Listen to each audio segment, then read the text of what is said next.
Assalamu alaikum class. This is Altaf Ahmed Kolachi and I welcome to all of you in Names Virtual Academy. Today we are going to practice more sentences of the section sentence structure, which is probably going to be given you in the IBA test. It is very important to learn about this because this section completely depends upon the grammatical correction. You all must have to concentrate on it very carefully. अच्छा, sentence structure असां अॻु में बि पढ़ी आया आहियूं। हाणे अॼु असां उन खां थोरो अॻिते मज़ीद जेको आहे प्रैक्टिस था करूं नवे टाइप्स जे सेंटेंसिस जी, त उन्हनि खे कीअं टैकल करबो आहे। हाणे अॼु जो सभ खां पहिरियों सेंटेंस असां वटि आहे I don't know dash about हिम। हाणे हिते छा ईंदो? नथिंग ईंदो, एनीथिंग ईंदो या समथिंग ईंदो। ठीकु आहे। हाणे आई बी अक्सर तौर ते तव्हां कीअं ॾींदो? आई बी तव्हांखे ॾींदो आई डोंट नो एतिरे ताईं। अॻिते लिखियलु हूंदो नथिंग अबाउट हिम, एनीथिंग अबाउट हिम, समथिंग अबाउट हिम। पर मां तव्हांजी आसानी जे लाइ छा करे छॾियो आहे त मां जेको जंहिंमें डाउट न आहे या जेको तब्दील नथो थी सघे या जेका शइ सेम ईंदी, फॉर एग्ज़ाम्पल तव्हांखे ॾिनल हूंदो नथिंग अबाउट हिम, एनीथिंग अबाउट हिम, समथिंग अबाउट हिम। जंहिं शइ में डिफरेंस आहे, जंहिं शइ में प्रॉब्लम आहे, जंहिं शइ में एरर आहे, जंहिं शइ में करेक्शन आहे, सिर्फ़ु उहा शइ मां कढे रखी आहे ताकी तव्हां उन शइ खे सम्झी सघो, बाक़ी तूं सेम हूंदो। ठीकु आहे न, उहो कढण जी ज़रूरत न आहे। इन जे लाइ मां अञा तव्हांजे लाइ पिन पॉइंट सम्झो खणी कयो आहे त असल जंहिं वर्ड जी हेराफेरी हूंदी सिर्फ़ु उहो मां ॿाहिरि कढे रखियो आहे त उहो तव्हां सम्झी सघो। हाणे हिते I don't know dash about हिम। अच्छा, हाणे हिननि जा यूज़ सम्झी वञो। हाणे हिते आहे नथिंग। नथिंग माना कुझु बि न। हाणे नथिंग उन जॻह ते इस्तेमालु थींदो आहे जिते ऑलरेडी पॉज़िटिव हुजे। For example I know nothing थींदो। आई जेकॾहिं डोंट न हुजे या नो, पोइ पवे आहे नथिंग। हाणे हिते डोंट में नेगेटिव जो कॉन्सेप्ट असां अॻु में ॾेई वियासीं, हाणे वरी नेगेटिव जो कॉन्सेप्ट रखण जी ज़रूरत न आहे। ग्रामेटिकली इहो कॉन्सेप्ट न ईंदो। अच्छा, हाणे उन खां पोइ अचो बचा असां वटि एनीथिंग ऐं समथिंग। हाणे यादि रखे छॾो, इहा तमामु इम्पॉर्टेंट ॻाल्हि ॿुधायांव थो। एनीथिंग उते इस्तेमालु थींदो जिते अॻु में नेगेटिव सेंस ॾिनल हुजे। एनीथिंग उते इस्तेमालु थींदो आहे जिते अॻु में नेगेटिव सेंस ॾिनल हुजे ऐं समथिंग उते इस्तेमालु थींदो आहे जिते अॻु में पॉज़िटिव सेंस ॾिनल हुजे। ठीकु आहे। For example I have to say something to you, I have to tell you something. Tell you, say you something. हाणे इहे पॉज़िटिव हुया त समथिंग इस्तेमालु थियो। ठीकु आहे। हाणे मां चवां थो I don't have anything to tell you. हाणे जॾहिं नेगेटिव हूंदो त उन में छा इस्तेमालु थी वेंदो? एनीथिंग इस्तेमालु थी वेंदो। ठीकु आहे। हाणे इन जे लाइ हिते जो करेक्ट जेको ऑप्शन आहे वन जे लाइ असां वटि उहो कहिड़ो बचो वञे? उहो बचो एनीथिंग। छो त समथिंग पॉज़िटिव में इस्तेमालु थींदो आहे ऐं नथिंग बि पॉज़िटिव में इस्तेमालु थींदो आहे जिते अॻु में नेगेटिव जो सेंस न ॾिनल हुजे ऐं असांखे वरी अॻिते नेगेटिव करिणो हुजे उते नथिंग थींदो। जिते अॻु में पॉज़िटिव सेंस हुजे अॻिते पॉज़िटिव ॾियणो हुजे समथिंग, अॻु में पॉज़िटिव सेंस हुजे वरी अॻिते नेगेटिव सेंस ॾियणो हुजे उते छा अॻु में नेगेटिव सेंस हुजे वरी उन खां अॻिते असांखे सेंस ॾियणो हुजे जेको आहे वर्ड में, उहो असां छा इस्तेमालु कंदासीं? एनीथिंग। अच्छा, हाणे अचो नंबर 2 ते दे कुडंट फाइंड हिम डैश। ठीकु आहे न, उहे उनखे न ॻोल्हे सघिया। Anywhere, nowhere, somewhere. हाणे हे तव्हां ॾिसी सघो था त इंटर रिलेटेड वर्ड्स आहिनि जेके मां लिखिया आहिनि। हाणे हे आहे एनीवेयर। एनीवेयर खे तव्हां एनीथिंग सां जेको आहे न for the sake of argument in सां इंटरलिंक कयोसि। नोवेयर खे तव्हां नथिंग सां कयोसि। समवेयर खे तव्हां समथिंग सां कयोसि। हाणे अगेन हिते कहिड़ो करेक्ट ऑप्शन बींदो? हाणे कुडंट हे तव्हां ॾिसी सघो था नेगेटिव जो सेंस अॻु में ई ॾिनल आहे, इन जे करे नोवेयर न पवंदो छो त नेगेटिव ॾिनल आहे। नो हिते बि नो आहे, हिते नॉट अची वियो आहे, इहो न पवंदो। हाणे उन खां पोइ अचो तव्हांखे ॿुधायो त अॻु में पॉज़िटिव सेंस हुजे त उते समवेयर पइजी सघे थो, पर हिते पॉज़िटिव न आहे, हिते ऑलरेडी नेगेटिव सेंस इस्तेमालु थियल आहे। इन जे करे जीअं हिते एनीथिंग इस्तेमालु थियो हिते छा इस्तेमालु थींदो? एनीवेयर। मां तव्हांजी आसानी जे लाइ अञा मज़ीद जेको आहे इनखे क्लियर थो करां जीअं तव्हां सम्झी सघो। हाणे जिते अॻु में नेगेटिव सेंस हुजे उते असां ॾींदासीं एनीथिंग। हाणे हिते बि तव्हां ॾिसी सघो था नॉट अॻु में ॾिनल आहे, इन जे करे हिते छा इस्तेमालु थींदो? एनीवेयर इस्तेमालु थींदो। नॉट ॾिनल हुजे त एनी ऐं नॉट न ॾिनल हुजे त पोइ सम ऐं अॻु में जेके नेगेटिव ॾेखारिणो आहे त पोइ नथिंग या नो। ठीकु आहे।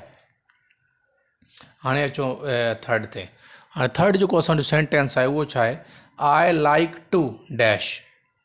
ठीकु आहे। हाणे आई बी तव्हांखे हिन तरीक़े सां ॾींदो, हे जेको मां तव्हांखे करे ॾेखारियो न, त मां तव्हांखे पिन पॉइंट कयो, सिर्फ़ु शॉर्ट कढे आयो आहियां, हे मां पूरो इन जे लाइ जीअं तव्हां सम्झी बि सघो त आई बी तव्हांखे इन तरीक़े सां ॾींदी। ठीकु आहे न। जेकॾहिं तव्हां आई बी जा सैम्पल पेपर ॾिसंदो बि त उन्हनि इन तरीक़े सां ॾिना आहिनि, हिते तव्हांखे टैकल करिणो पवंदो। हाणे मां लिखां पियो पर पोइ मां उनखे ग़लति करे छॾियो। हाणे हे ॾिसो हिते आहे आई लाइक टू डैश। हाणे I like to closely examination या एग्ज़ामिन क्लोज़ली। हाणे इनके एग्ज़ामिन बि पढ़बो थो, एग्ज़ामाइन बि पढ़बो अथव। ठीकु आहे। अच्छा, हाणे हिते छा पवंदो, इहा मां स्ट्रक्चर तव्हांखे कल्ह सम्झाए चुको आहियां, जेकॾहिं तव्हां गौर सां सम्झी हुई त। हाणे कीअं, हाणे हे ॾिसो एक्शन वर्ब लॻल आहे, एक्शन वर्ब खां पोइ छा आहे, टू लॻल आहे। हाणे तव्हांखे मां कल्ह ॿुधायो हुयो त जॾहिं हिन साइड एक्शन वर्ब हुजे ऐं उन जे विच में वरी टू लॻल हुजे, वरी हिन साइड को ॿियो वर्ब अचिणो हुजे त असां कहिड़ो हणंदासीं, फर्स्ट फॉर्म ऑफ वर्ब लॻंदी। हाणे हिते ॾिसंदो जेकॾहिं I like to closely examination. हाणे हे तव्हां सम्झी सघो था हे नाउन आहे, इन जे करे इहो थींदो ई कोन। ठीकु आहे। टू लॻल आहे त माना अॻिते वर्ब ईंदो। अच्छा, उन खां पोइ आहे हाणे ॿियो आहे एग्ज़ामिन क्लोज़ली। हाणे हिते तव्हां ॾिसो टू खां पोइ फर्स्ट फॉर्म ऑफ वर्ब ईंदी, उन खां पोइ एडवर्ब ईंदो आख़िर में। हिते पहिरियों एडवर्ब न ईंदो। आई लाइक टू खां बाद फर्स्ट फॉर्म ऑफ वर्ब ईंदी आहे, उहा हे आहे। एग्ज़ामिन क्लोज़ली थींदो, न कि क्लोज़ली एग्ज़ामिन थींदो। इन जे लाइ जेको असां वटि करेक्ट ऑप्शन आहे उहो छा आहे, उहो हे आहे, I like to examine closely. इहो इन जो करेक्ट ऑप्शन आहे। ठीकु आहे। हाणे इन खां अॻिते अचोसि। हाणे I wish I dash a doctor. हाणे इहा शइ मां शायदि तव्हांखे अॻु में मतां सम्झाए चुको हुजां कंहिं में, पर हिते इहो सम्झणु इंतिहाई इंपॉर्टेंट आहे। हाणे जिते लिखे आई विश, हाणे जॾहिं विश जी ॻाल्हि हुजे न, इट मीन्स की तव्हां सम्झी वञो त उहा ख़्वाहिश जी ॻाल्हि करे थो, एक्यूरेट उहा ॻाल्हि न आहे। हाणे जिते ख़्वाहिश जी ॻाल्हि हुजे न, उते यादि रखे छॾो आए सां वाज़ न हाणे जीअं नॉर्मली तौर ते असां छा विझंदा आहियूं, for example past to be में असां छा पढ़ियो आहे, आई वॉज़ और डॉक्टर थींदो आहे, आई वॉज़ एन इंजीनियर थींदो आहे, आई वॉज़ अ टीचर थींदो आहे। ठीकु आहे। I wish I am a doctor में न थींदो। हाणे आई विश जी जेका ॻाल्हि आहे, जॾहिं बि विश अची वञे न, यादि रखे छॾियो अॻियों सब्जेक्ट भले सिंगुलर हुजे या प्लूरल हुजे, आए सां गॾु छा पवंदो, आए सां गॾु पवंदो आई वर, काश मां डॉक्टर हुजां हा। ठीकु आहे। हाणे आए सां वर पवंदो, छो त इहो थी नथो सघे, पॉसिबल न आहे। जेकॾहिं एक्यूरेटली हुजे हा त मां डॉक्टर आहियां या हुयसि, पोइ आए सां पवे हा वाज़, या आहियां हुजे हा त आई एम। आई विश, जॾहिं बि हेॾे विश लॻंदो त यादि रखे छॾो हिते अॻियों जेको बि सब्जेक्ट हूंदो, उन सब्जेक्ट खां पोइ वाज़ ऐं वर जॾहिं बि तव्हांखे ॾिनल हूंदो त पोइ छा पवंदो, वर पवंदो। ऐं इहो पास्ट में तव्हां जुमिलो रखंदो, छो त इहो ख़्वाहिश कई हुई आहे, इहो एक्यूरेट जुमिलो न आहे, इहो पास्ट जी ॻाल्हि आहे, काश मां हुजां हा। ठीकु आहे। इन जे करे त छा पवंदो, आए वर, मतां आए सां गॾु ईअं सम्झो त असां वाज़ टू बी में पढ़ियो हो, न जॾहिं विश वारी ॻाल्हि अची वञे त वाज़ न थी वेंदो, पोइ छा थींदो, वर, भले त सब्जेक्ट सिंगुलर हुजे चाहे प्लूरल हुजे, आए वारा डॉक्टर थींदो। अच्छा, हाणे अचो पंजे ते, I want to dash you. हाणे हे बि लाइक वाइज़ हिन वांगुरु आहे, जेको कल्ह बि तव्हांखे मां सम्झायो। हाणे एक्शन वर्ब लॻल आहे, उन खां पोइ टू लॻल आहे। हाणे हिते I want to join you, joined you, joining you. हाणे सेम आहे, साॻियो स्ट्रक्चर आहे, तव्हांखे कल्ह बि मां पढ़ायो आहे। टू खां पोइ वर्ब जी हमेशह फर्स्ट फॉर्म ईंदी आहे, उहा आहे जॉइन, जॉइंड सेकंड थर्ड आहे, ऐं जॉइनिंग जेका आहे इंग फॉर्म आहे। इंग फॉर्म न पवंदी, छा पवंदो, फर्स्ट फॉर्म पवंदी। असांजो करेक्ट ऑप्शन छा आहे, I want to join you, to खां पोइ first form of action verb पवंदी आहे। अच्छा, उन खां हाणे अॻिते अचो। हाणे उन खां अॻिते असां वटि आहे sentence number 6, let dash do him, do it, let he, let him, let हिज।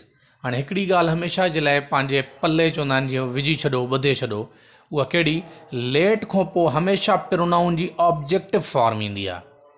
आई अगेन रिपीट, लेट खां पोइ प्रोनाउन जी हमेशह ऑब्जेक्टिव फॉर्म ईंदी आहे, सब्जेक्टिव न ईंदी आहे, यानी नॉमिनेटिव न ईंदी आहे, पॉजिटिव बि न ईंदी आहे, ऑब्जेक्टिव ईंदी आहे। लेट, हाणे हे तव्हां ॾिसी सघो था, सब्जेक्टिव फॉर्म आहे, सब्जेक्ट में ही इस्तेमालु थींदो आहे, हे पॉजिटिव फॉर्म आहे, हिज इस्तेमालु थींदो आहे। लेट खां पोइ हमेशह ऑब्जेक्टिव फॉर्म ईंदी आहे, हिते थींदो let him do it, objective form. अच्छा, सतें ते अचो, let you and dash solve this problem. Again मां साॻियो फॉर्मूलो रखियो आहे जीअं तव्हांखे सम्झ अची सघे।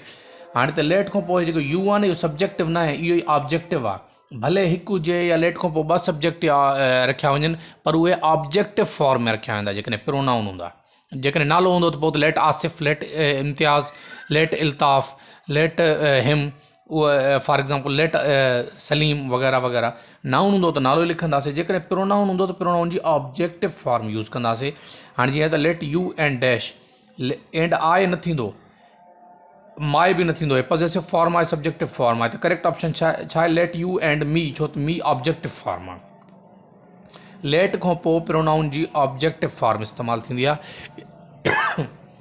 इहा ॻाल्हि हमेशह जे लाइ यादि रखे छॾो।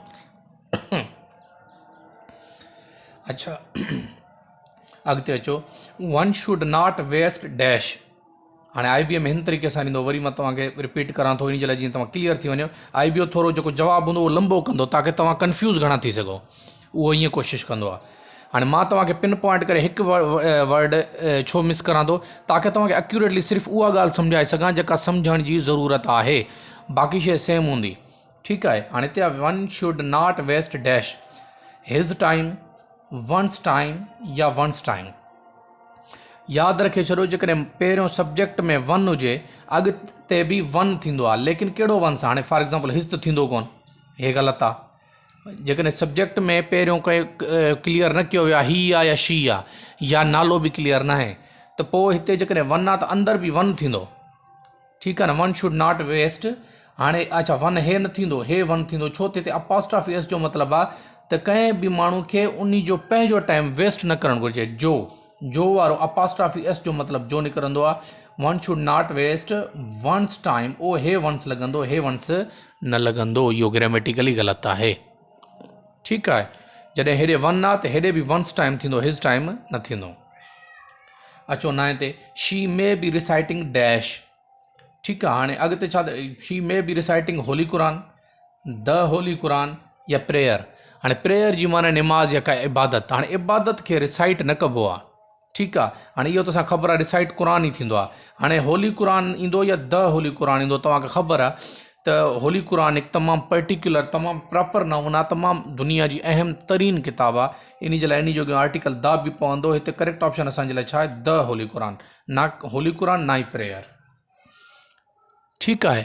अचो हाणे अॼु जे आख़िरी सेंटेंस ते, उहो आहे they do not dash their work properly. They do not do their work properly, did या डन।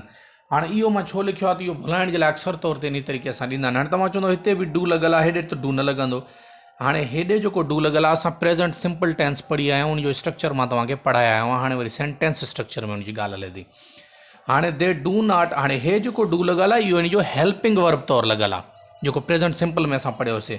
दे डू नॉट, हाणे हे हेल्पिंग वर्ब आहे, हे नॉट आहे। हाणे एक्शन वर्ब रखिणो आहे। हाणे तव्हांखे इहा बि ख़बर आहे प्रेज़ेंट सिंपल में एक्शन वर्ब जी जॻह ते first form of action verb इस्तेमालु थींदो आहे। इन जे करे उहो डू हे पवंदो। हाणे हे डू एक्शन वर्ब आहे, हे डू इन जो ज़ाती पंहिंजो जेको आहे उहो हेल्पिंग वर्ब इस्तेमालु थियल आहे।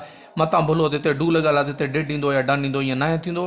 हिते हे एक्शन हेल्पिंग वर्ब जो डू इस्तेमालु थियल आहे ऐं हे एक्शन वर्ब जो डू इस्तेमालु थियल आहे। They do not do their work properly, इहो थींदो इन तरीक़े सां। ठीकु आहे। इन में कंफ्यूज़ थियण जी काई ज़रूरत न आहे। हे बिल्कुलु सिंपल आहिनि, पर हे तमामु जीअं चइजो कॉम्प्लिकेटेड अथव। ठीकु आहे न, हे आसान आहिनि, लेकिन इहे प्रैक्टिस सां आसान थींदा आहिनि। इहे तव्हां इन तरीक़े जी तव्हां पंहिंजे पाण प्रैक्टिस कंदा रहो, अहिड़ा जुमिला पाण ठाहींदा रहो जीअं तव्हांजे दिमाग़ ते इहे आराम सां वेही सघनि। इंशाअल्लाह इन खां जेको आहे अॻिते असां नेक्स्ट लेक्चर में हलंदासीं। जेको आहे न, हिन में जेकॾहिं का क्यूरी हुजे, हिन में का शइ सम्झ न आई हुजे, तव्हां मूंखां पुछी सघो था। ठीकु आहे। इन खां अॻिते इंशाअल्लाह नेक्स्ट लेक्चर मिलंदासीं। वॾी महिरबानी।